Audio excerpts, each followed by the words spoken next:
Hello and welcome to pH Chemistry. Today's explainer is the mass number, the top number in Euclid notation.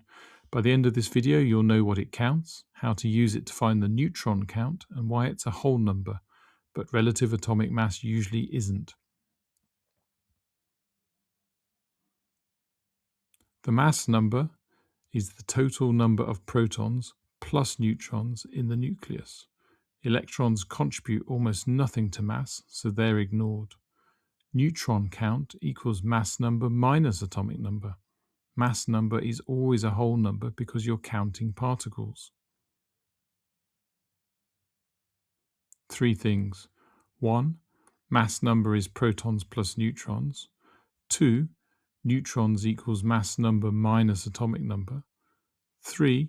Different isotopes of the same element have the same atomic number but different mass numbers because they have different neutron counts.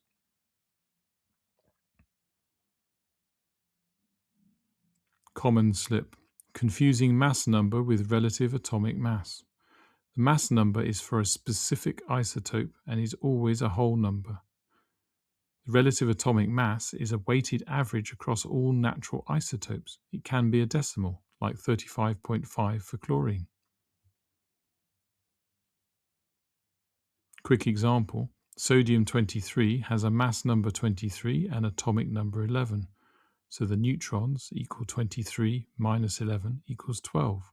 Sodium-24 has the same atomic number, but mass number 24. That's 13 neutrons.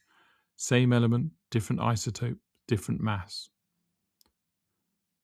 Right, if any of this is going to stick beyond this video, drop into phmaths.com. You'll find a free 4-week GCSE higher revision planner ready to download, plus the mastery workbooks. One for every higher topic, every answer fully worked, every common slip flagged. Simple explanations, serious results. See you next video.